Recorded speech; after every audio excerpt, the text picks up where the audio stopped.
I got married after 50. I directed my first television show after 50. I started this podcast after 50. And I am here to tell you that you can begin a whole bunch of new stuff after 50, 60, and 70.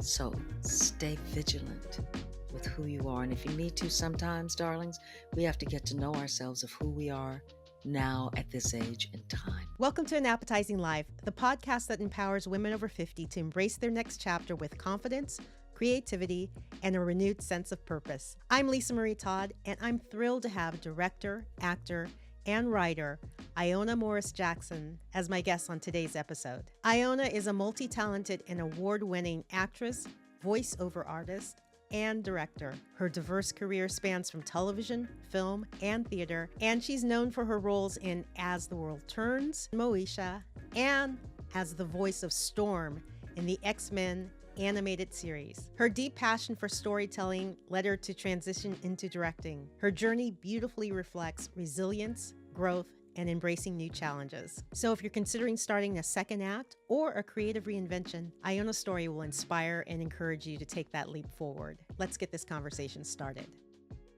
Welcome to the show, Iona. I'm so excited you're here. Hi, to Lisa. It's great to be with you. I know, and we realized we knew each other back in the day, our paths crossed, and then, in the last year or so, we reconnected, and which has been so much fun. You've invited me to some cool things. Yeah, it's been great. Yeah, so I'm just excited to have you here and to share everything that you're doing. But I want to jump right into the first thing about your background and your growing up with a famous parent and how that shaped you into deciding you wanted to become an actress, you wanted to become a voiceover artist, and now a director.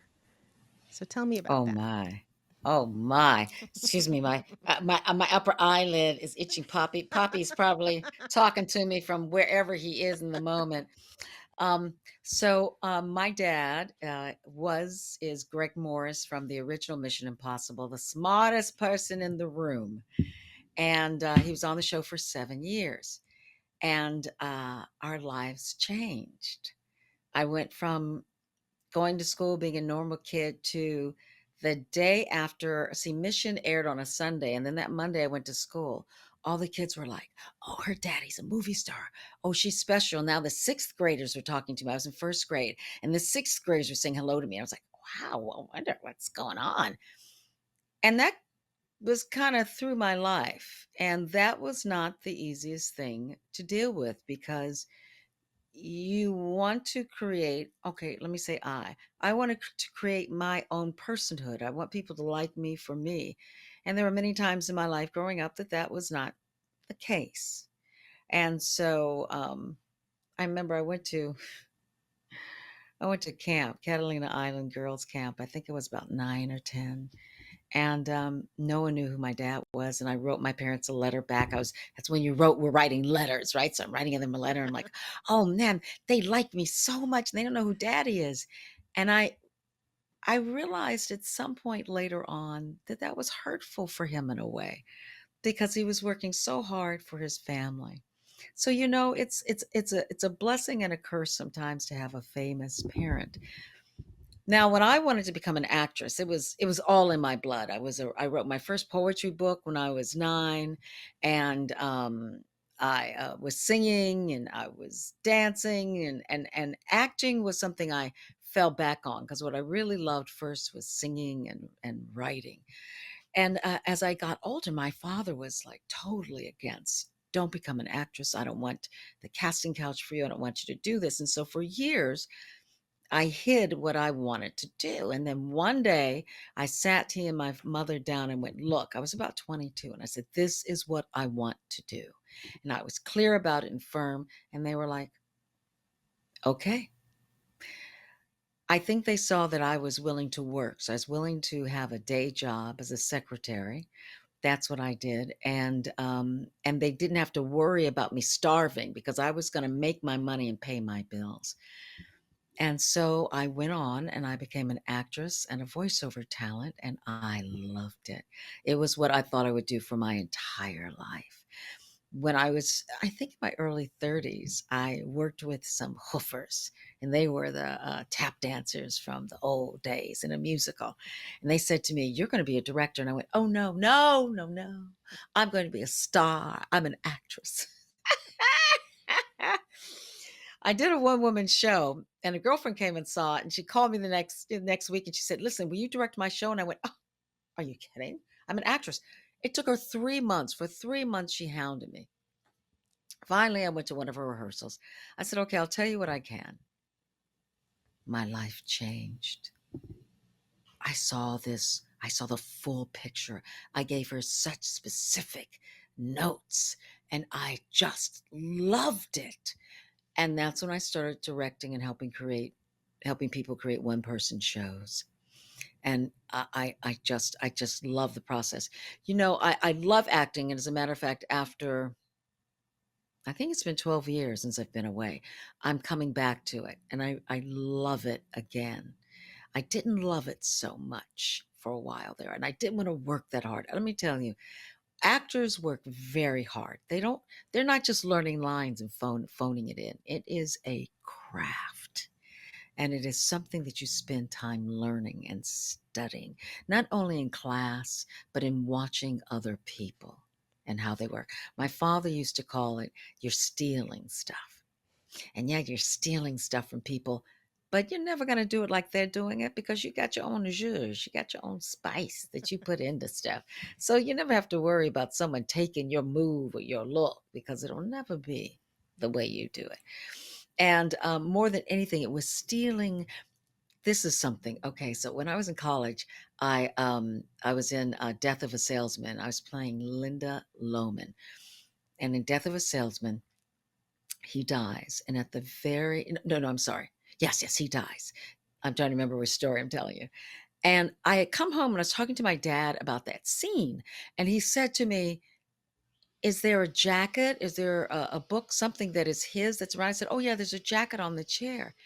He said he had told me about an actress he'd seen pick up a coat, and they were talking. She was talking about her dead husband, and the coat belonged to her husband, and her caressing the coat created such a relationship that you felt with her and the husband. So I'm doing the scene, and I pick up that jacket, and oh, the connection to my husband. The scene changed. The audience responded differently. And that's when I learned that not only behavior, but also props, how you work with them, really can tell a story without the words that you have, without the words that you're using, of how you feel about the relationship to the other character or your relationship to what you're talking about. I've talked so much. Did I answer I your question?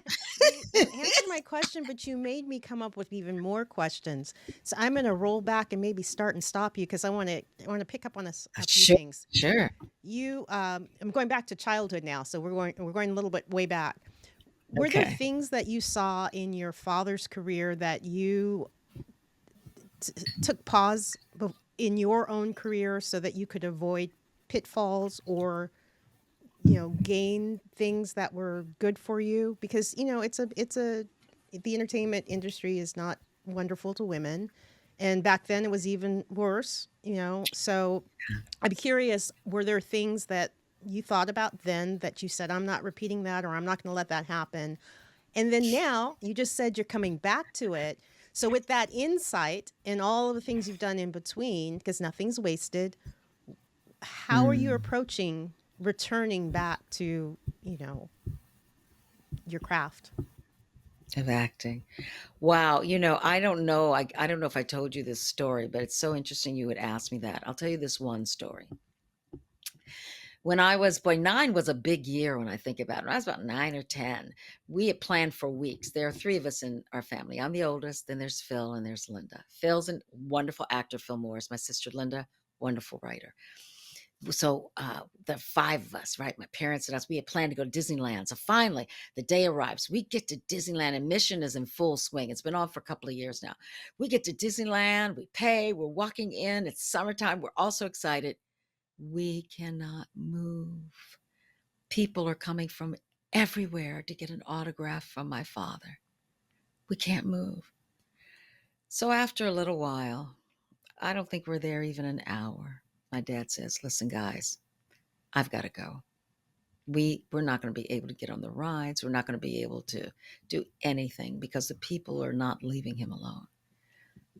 So he left, and we went through the day in Disneyland, and I was wrecked. My heart was broken. My daddy had left. This was a whole family thing. So right then I said, I'm not going to be a star. I'm not going to be famous. I'm not going to do that to my children and have them miss these important moments in life. When I think about this story, I think this is a little different, but I'm going to finish with it. Through my career, when I look back on things that I have done to sabotage myself or to keep myself from becoming famous, from a role that I had, opportunities that have come to me, I go back to that little 9-year-old girl who was concerned about what that fame would do to my family. I never had children, and I got married later in life. But it's so interesting when we think of those decisions that we make when we're younger.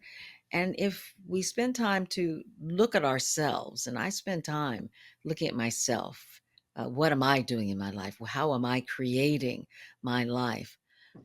That is something that I know has created where I am now in my life. And I'm not saying that to complain about a doggone thing, but I understand where I am in the position that I am in my life. Now, other things that my father did. My father was a very proud man. It's hard for Black men in this world. It was harder for them back then. There was a lot of pain that my father went through because he was nominated for an Emmy 3 times for Mission, and he always had to audition for a role. That broke his heart. Or the roles they would bring to him were, can you play this pimp? Can you play this drug addict? My father was not going to let any Black child see him in those roles because he felt it was perpetuating a lifestyle, and he didn't want to do that. And I saw the anger that my father had misplaced a lot of times. So he ruined some relationships, rightfully so, what he was angry about, but his approach was not the best.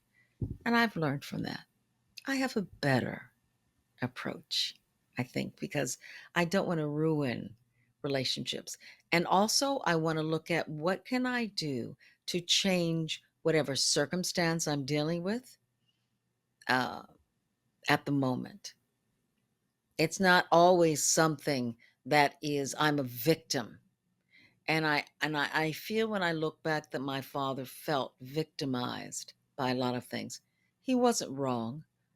And at that time, we didn't have a construct of thought, spiritual thought of who am I in this situation? What can I do to make this better? That's a fairly new thought in the last 30 years. And so I bring that to every situation I am in.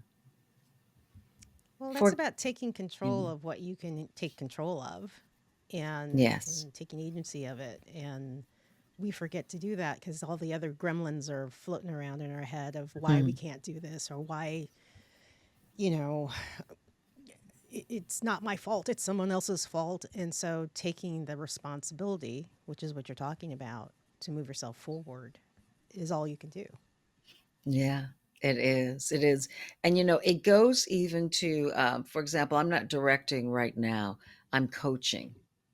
I don't want to coach. I mean, hey, universe, if there's no directing jobs, I love to coach. So let me say that. But in reality, that's not my profession.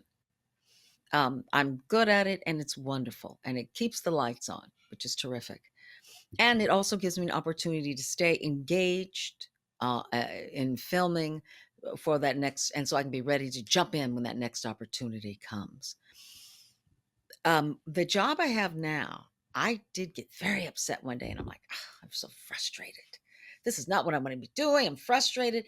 And if I had stayed in that place, I wouldn't have some of the blessings I have now from that job, which is a lot of high respect for what I do, opportunity that will come up for me to direct episodes in this show if they have a second season.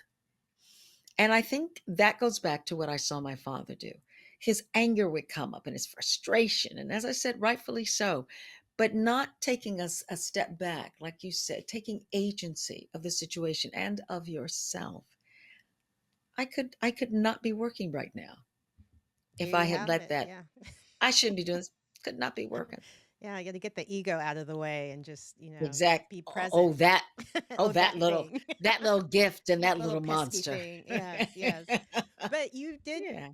you did take that pause and you know, did it have done everything that you've done, and through being an acting coach on a certain series, which we're about to talk about, you were able to parlay that into what you wanted to do, which was direct.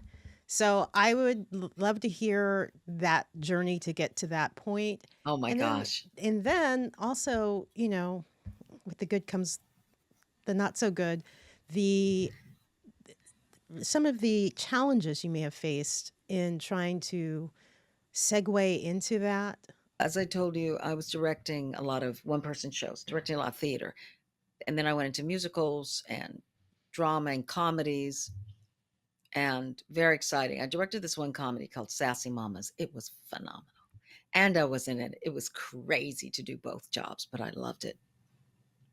And one day I went, "Oh, I'm ready to direct a television show. I feel like I have something to say in television," because when I looked at this 6 character piece, I'd actually directed a sitcom. It's a wonderful piece. And so I picked up a girlfriend one day. We went down to San Diego to see a play that Blair Underwood was in. We're in LA. So it takes 2.5, 3 hours to get there, 2.5, 3 hours to get back. We've spent the whole day together. We're talking. And when she's about to get out of the car, I say to her, "Hey, Denise, I want a job on I want to start directing television, and I really don't know how to get involved in a show in that arena, in that position. I've been an actress, but I don't know crew." And she said to me, "There is a new show that's coming on that I just got offered, and I passed because I'm really busy. It's called Blackish, and they're looking for a dialogue coach." She said, "I know you don't want to do that." And I went, "Oh, under normal circumstances, no, but yes, I do, because that's going to get me in there. I'll be able to find out what it's like to work on crew. Absolutely." And she said, "And Lawrence Fishburne is in it." And I went, "Oh, you had me at Lawrence." She had me there. So I go and I interview for this, and 2 of the producers I had worked with. One of them I just directed earlier in the season in a play. So this was really cool. So I get the job on Blackish. After 6 years, I write and direct and co-exec produce a short. Spent a lot of money, had great sound. My crew was from Blackish. They came, they hung in there with me. It was a wonderful experience. From the first moment of action, I was like, where have I been my whole life? This is what I want to be doing. And so I sent that to Powers That Be in the 6th season. They were like, "Oh, it looks great. The sound was good, the lighting, everything, great story. We'll keep you in mind." Well, 2 years later, it's the 8th season, 8th and last season, and nothing's happened. So I send a strategic email to 3 separate producers. I don't CC them. So each one thinks they're getting it from me. I send it on a Friday. On Tuesday, I get a phone call from one of them. They've all talked. He said, "We want to offer you an episode." He said, "This weekend, Tracy Ellis Ross gave up her episode because she and Anthony both in their contracts had at least 1 or 2 episodes they could direct a season. She was so busy, she had just given it up." My email was right on time. I was given a fabulous script. I mean, I really had to screw this script up. It was terrific. It was the penultimate emotional episode of the season of the series between the three oldest men, Papa, Lawrence Fishburne, Anthony Anderson, who played Andre, his son, and Andre Jr. Both of them were just, all three of them, it was wonderful. We went on location. I had cranes, I had fire, I had a night shoot, I had motorcycles. I had this whole thing going on, and I ended up being nominated. Yes. Should I finish it? She ended up being nominated for. An NAACP Image Award Mm-hmm. and a Hollywood Critics' Choice Award. The reason that takes me to emotion is because I was just thinking, what if I had stopped myself from sending that email? I would have had that experience. What if I had not worked and shot that short? I wouldn't have been able to bring that experience. Right at the same time that I was offered this position, the Disney and ABC programs were taking applications to get into their director's program. I applied, I got in. Boom, boom, boom, boom, boom. At the age I'm at, I'm still astounded to always be reminded the universe is perfect. Ideas come to us. And too many times we say, nah, I'm not going to do that. No, I don't know. Maybe not. And then it passes us by. And that idea will go to someone else who is maybe not as talented or was not the first choice for the idea, and they jump on it. And then you look up and go, oh, that person stole my idea. No, no, no, no, no. You gave it up. You didn't put the work in. I put the work in. And that opportunity was amazing. Haven't had my second shot yet. They always say the second episode, because that was the end of Blackish. The second directing job is so hard to get, but it's coming. And that's the other part about, I'm glad I'm still on the new show I'm coaching, which is Papa's House, the Wayans family comedy. And they are everywhere. There's a Wayan everywhere you look. And they are working. They're working. They hire their family, and they better work. All of them are hustling. I love that family. I so admire the Wayans. And if I didn't keep that job, and I've kept it, and it's wonderful because every director has been a support system for me. And I'm getting closer with the producers and the Wayans, and praying that one day they will hire me to direct one of their episodes. Even if they don't, the experience is invaluable. And experience is everything, Again, Everything. it goes back. I always say nothing's wasted. And, you have obviously drawn from so many different experiences throughout your life. I want to get on to another project you're working on right now. And Okay. that is with you and your brother, Phil. Woo! Ew, Mr. Phil. And you have a show called The Vision is Possible that started off as an Instagram live show, and now you've transitioned it over to YouTube and now podcast. Why not? And so, can you talk a little bit about how that even came about? How you and Phil decided this was a project to do? Yes. And I'll talk about the people who are supportive of the project, but I'll talk about how it all happened. Then I'll get up to that person. I think her name is Lisa. Oh Okay, my. let me start from the beginning. So I hire a social media company. Again, this is about taking risks and jumping in you guys. So I hire a social media company, and in are talking about what they're going to do for me. I'm very excited about them. They're really terrific. And one of the last things he says is what we would want from our clients. And I'm like, oh, okay, great. What do you need me to do? So he says this, and we ask our clients to all do at least one IG live, Instagram live. And I went, that's not going to happen. I'm not doing that. It's a 3-month contract. After 2 months, Iona, are you going to do? Nope, not doing it. Iona, 2 weeks left. Are you going to? No, I'm not. 1 week, like it goes, Iona. If you just 30 minutes, just go on IG Live and talk, communicate with them. You'll get more followers, and then people will just get to know you better. Just try it. Now, what I don't say is, I've always wanted to do something. I always wanted to go and speak to the world and inspire and enlighten and give love and recite some of my poetry and affirmations. And I've always wanted to do that. But that's like underneath. And I'm not really thinking about that. Because to me, that doesn't, I'm just not thinking about that. I've always wanted to, right? So I don't see this as an opportunity. I see this as okay, I'll do it. So I call my brother because he is done some IG lives. I said, hey, Phil, you want to have a conversation with me on Thursday night? Blah, blah, blah. This is why I need to do this. And we'll just do it and I'll feel comfortable. And he goes, sure. So we do it. It's like an hour long. We get off. We're like, oh, that was fun. Come Tuesday, I'm like, that was really fun. I call Phil, you want to do it again?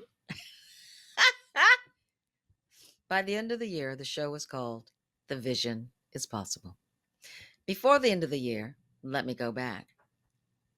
About 4 months into doing it, I go to a beautiful honoring memorial for a friend of ours, Michelle's brother. And I'm sitting at a table with this fabulous food. All of these wonderful people are there. And across from me is this beautiful lady who looks very familiar to me. Her name is Lisa Marie Todd. And then Lisa and I realized, oh, we've met each other before. And she says, what are you doing? And I said, well, I'm doing blah, blah, blah, blah, blah, blah. And this is a thing that I'm doing with my brother on Instagram Live. She goes, well, I help women over a certain age create an online presence. And I'm like, really? Well, let me tell you about Miss Lisa. She took a no-brain, platform running, technical person and has made her a genius with eCam. I create all of the flyers. I'm a master editor now.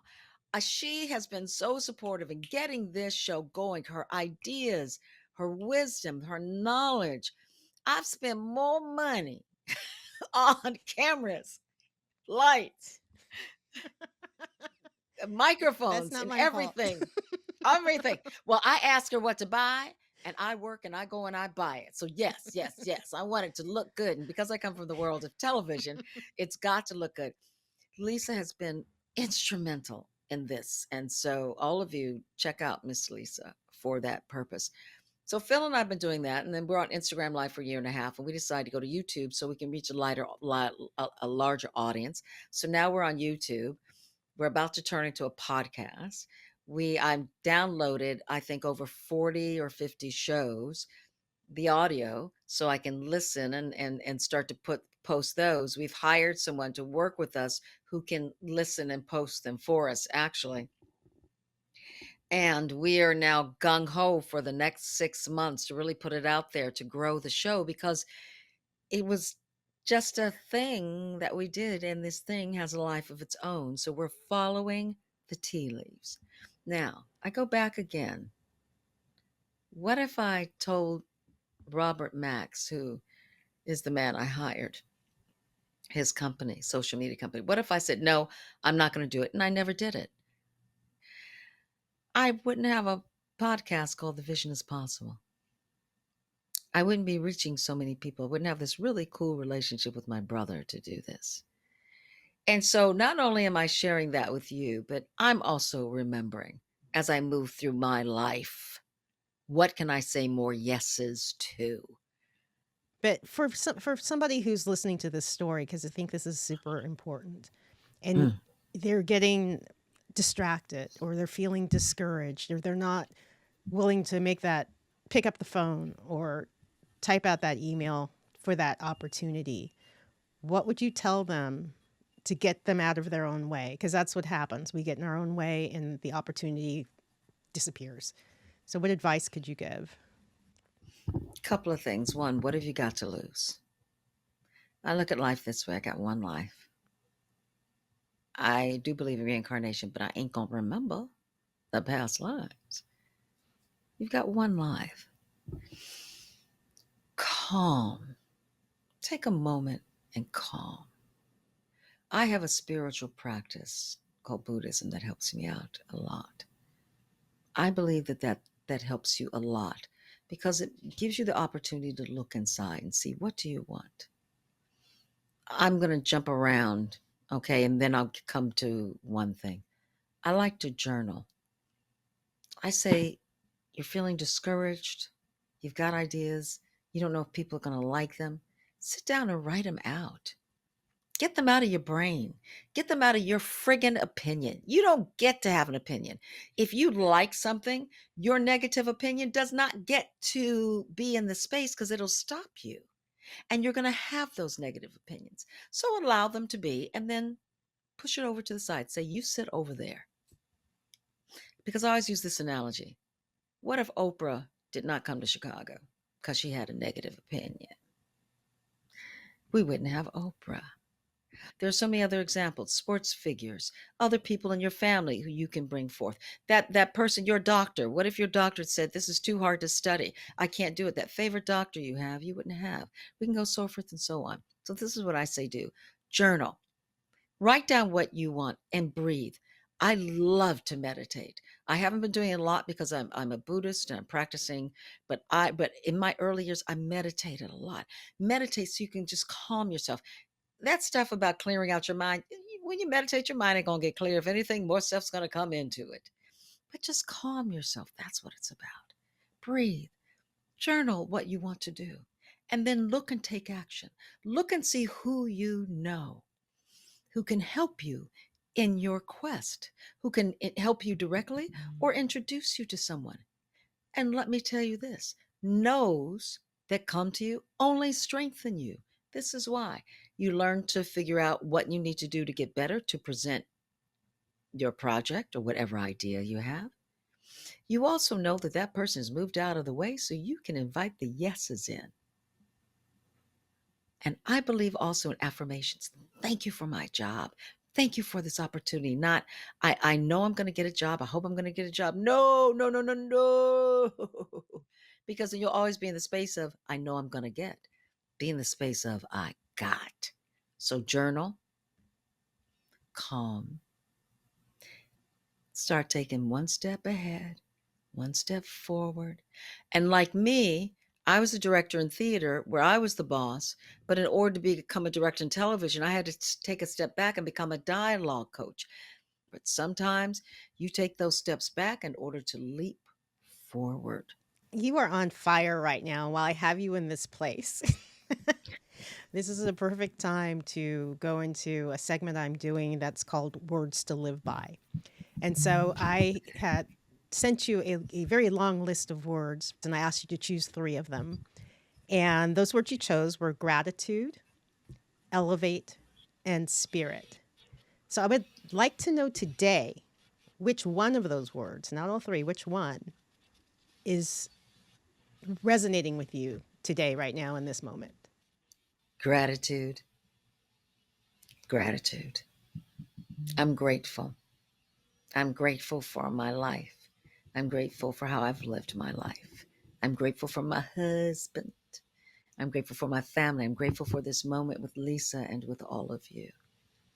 I'm grateful for waking up every friggin' day, getting to basically do what I want to do, except when I have to wash the dishes and wash the clothes and pay the bills and all that kind of stuff, we have to do.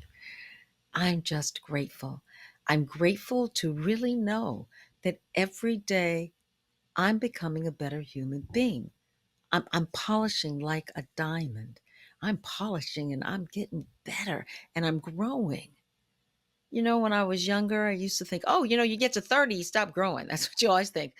Or some of you out there who are younger, are like, oh my God, I got to get my face done. I got to do this. I got to do, oh, I got to hurry up and get things. Baby, no. As you grow, you will continue to learn and expand. And being grateful puts me in the place to receive and to give. And so I'm grateful. So much good stuff. Oh, So much good. good stuff.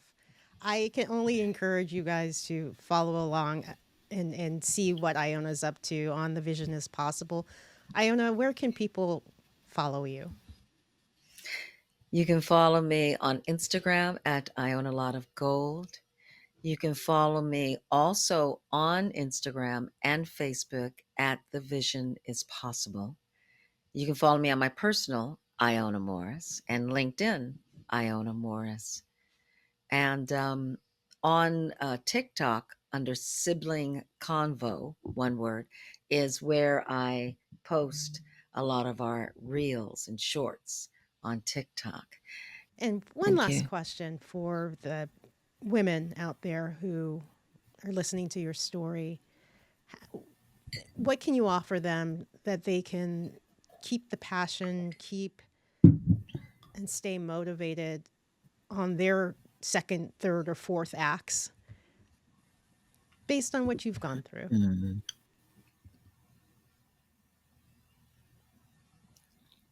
You are never too old to make a change.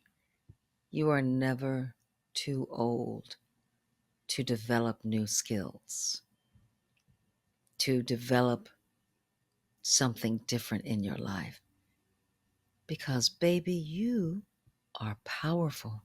Surround yourself with women who are going to support you, not the ones who are like, I know that's terrible, isn't it? Who support you in negativity. Those who can support you in positivity. Stay focused on what your heart desires. And know that when you change, because it's true, when mama's happy, everybody happy. Not everybody, everybody is happy. And when mama's happy, her whole world is happy. Oh, let me tell you this too. I got married after 50. I directed my first television show after 50. I started this podcast after 50. And I am here to tell you that you can begin a whole bunch of new stuff after 50, 60, and 70. So stay vigilant with who you are. And if you need to, sometimes, darlings, we have to get to know ourselves of who we are now at this age and time. Be patient and love yourself. You are your best friend. You can always count on you. And if you can't count on you, you do the things you need to do to trust you. It's not easy. Living this life is not for the faint at heart,